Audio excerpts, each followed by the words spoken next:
E mesmo em estados onde funcionários não estão em greve, pacientes esperam meses para fazer uma cirurgia.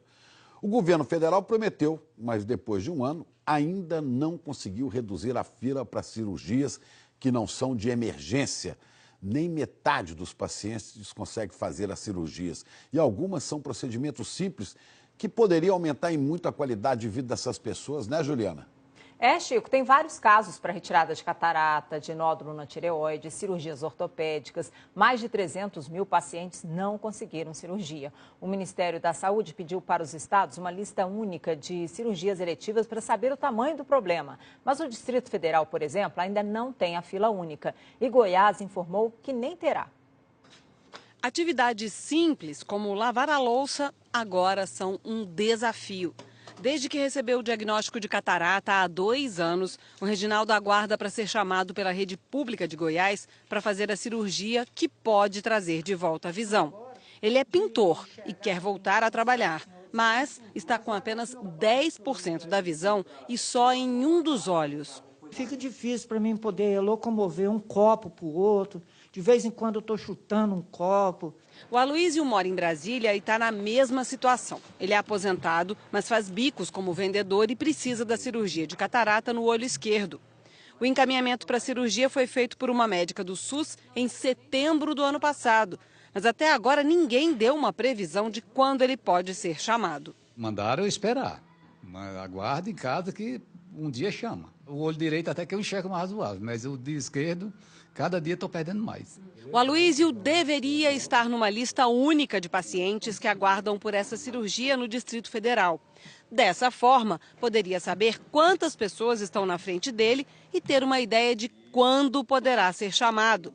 No ano passado, o governo federal pediu a todos os estados que organizassem uma lista única de cirurgias eletivas.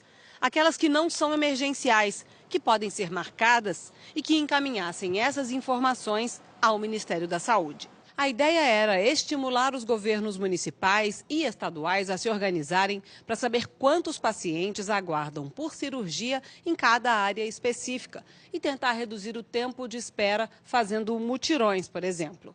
O Ministério da Saúde diz que liberou 250 milhões de reais para os municípios que conseguiram bater metas, fazendo mais cirurgias do que as que já estavam previstas para o ano passado.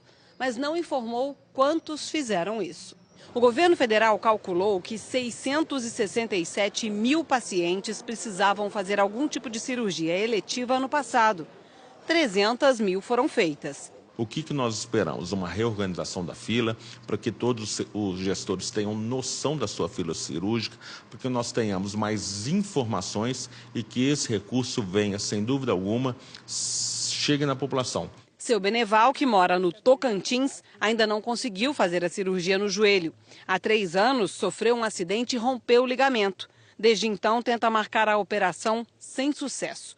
Diz que sente muita dor e vive à base de remédios. Tem dia que você deita, você não consegue nem dormir direito, porque você fica pensando assim, meu Deus, eu sou uma pessoa de 50 anos, mas eu ainda aguento trabalhar e tô preso aqui, ó. Eu fico até com vergonha dos vizinhos, porque o vizinho olha assim, rapaz, um cara até novo, fica parado em casa um tanto de tempo desse.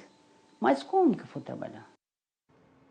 A Secretaria de Saúde do Distrito Federal diz que atualmente estão sendo implantadas filas para 8 especialidades e que para cirurgias cardíacas a fila está zerada. Em Goiás, a Secretaria diz que não possui fila única porque os municípios têm seus próprios sistemas de regulação. E no Tocantins, a Secretaria vai fazer mutirões de cirurgias para reduzir a fila. Chico. Pois é, Juliana.